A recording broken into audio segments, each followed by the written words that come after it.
festivity. In these solemnities and festivities the Christians also took part.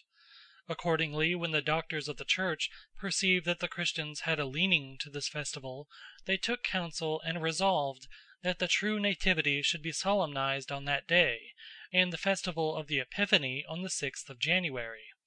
Accordingly, along with this custom, the practice has prevailed of kindling fires till the 6th.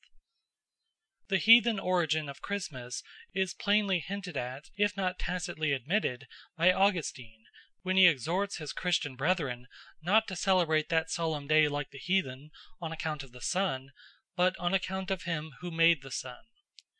In like manner, Leo the Great rebuked the pestilent belief that Christmas was solemnized because of the birth of the new sun, as it was called, and not because of the nativity of Christ.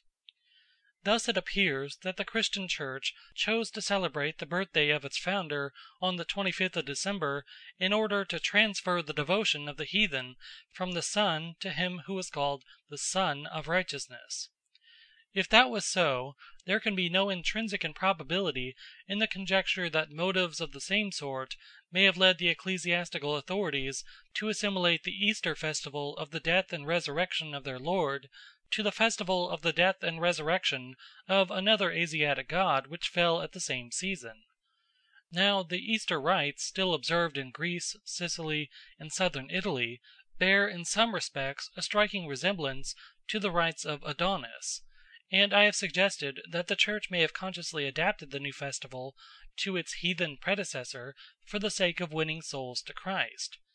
But this adaptation probably took place in the Greek-speaking rather than in the Latin-speaking parts of the ancient world,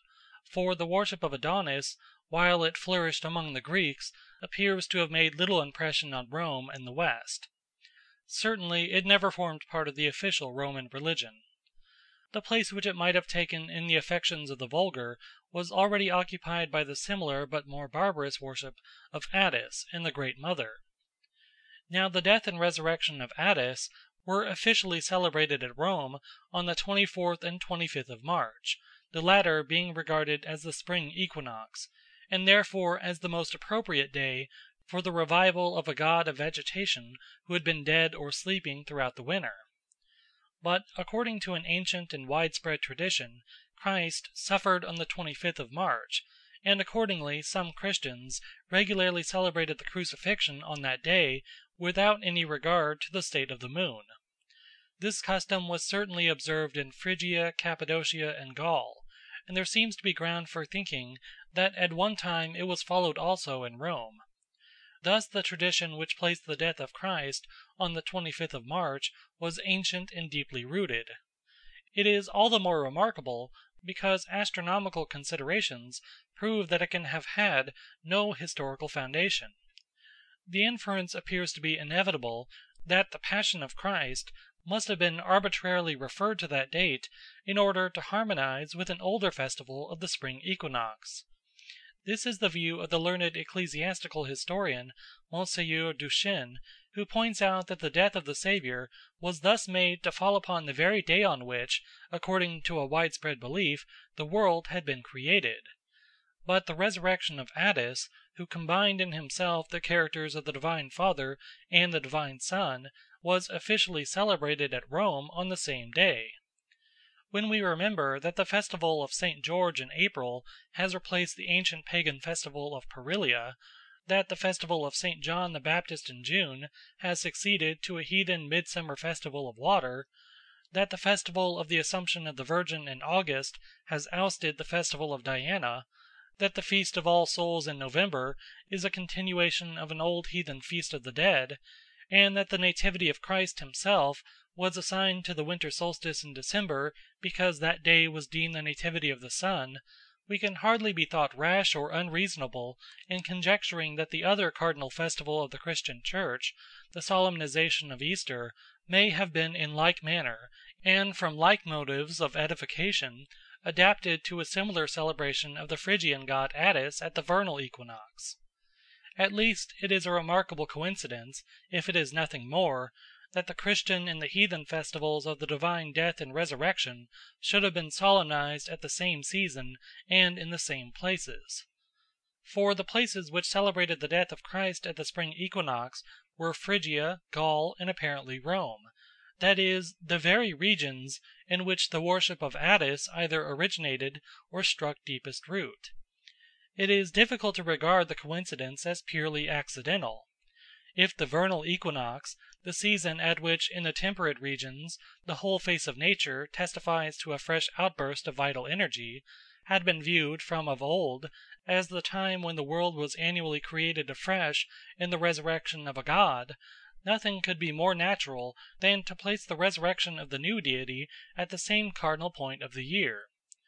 Only it is to be observed that if the death of Christ was dated on the 25th of March, his resurrection, according to Christian tradition, must have happened on the 27th of March, which is just 2 days later than the vernal equinox of the Julian calendar and the resurrection of Attis. A similar displacement of 2 days in the adjustment of Christian to heathen celebrations occurs in the festivals of St. George and the Assumption of the Virgin.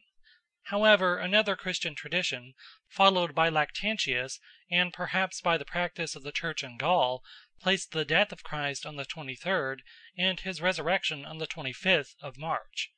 If that was so, his resurrection coincided exactly with the resurrection of Attis. In point of fact, it appears from the testimony of an anonymous Christian, who wrote in the 4th century of our era, that Christians and pagans alike were struck by the remarkable coincidence between the death and resurrection of their respective deities, and that the coincidence formed a theme of bitter controversy between the adherents of the rival religions, the pagans contending that the resurrection of Christ was a spurious imitation of the resurrection of Attis, and the Christians asserting with equal warmth that the resurrection of Attis was a diabolical counterfeit of the resurrection of Christ.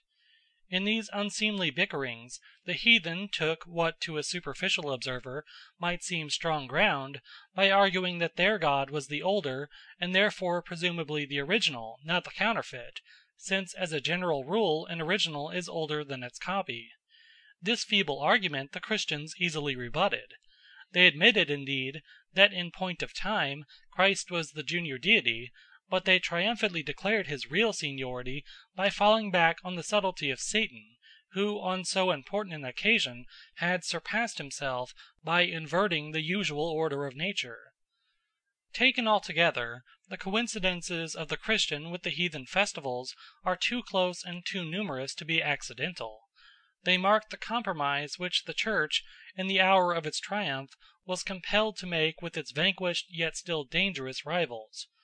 The inflexible Protestantism of the primitive missionaries, with their fiery denunciations of heathendom, had been exchanged for the supple policy, the easy tolerance, the comprehensive charity of shrewd ecclesiastics, that if Christianity was to conquer the world, it could only do so by relaxing the too rigid principles of its founder, by widening a little the narrow gate which leads to salvation. In this respect an instructive parallel might be drawn between the history of Christianity and the history of Buddhism. Both systems were, in their origin, essentially ethical reforms born of the generous ardor, the lofty aspirations, the tender compassion of their noble founders, two of those beautiful spirits who appear at rare intervals on earth, like beings come from a better world, to support and guide our weak and erring nature. Both preached moral virtue as the means of accomplishing what they regarded as the supreme object of life, the eternal salvation of the individual soul, though by a curious antithesis, the one sought that salvation in a blissful eternity, the other in a final release from suffering and annihilation. But the austere ideals of sanctity which they inculcated were too deeply opposed not only to the frailties, but to the natural instincts of humanity, ever to be carried out in practice by more than a small number of disciples, who consistently renounced the ties of the family and the state in order to work out their own salvation in the still seclusion of the cloister. If such faiths were to be nominally accepted by whole nations, or even by the world, it was essential that they should first be modified or transformed so as to accord in some measure with the prejudices, the passions, the superstitions of the vulgar.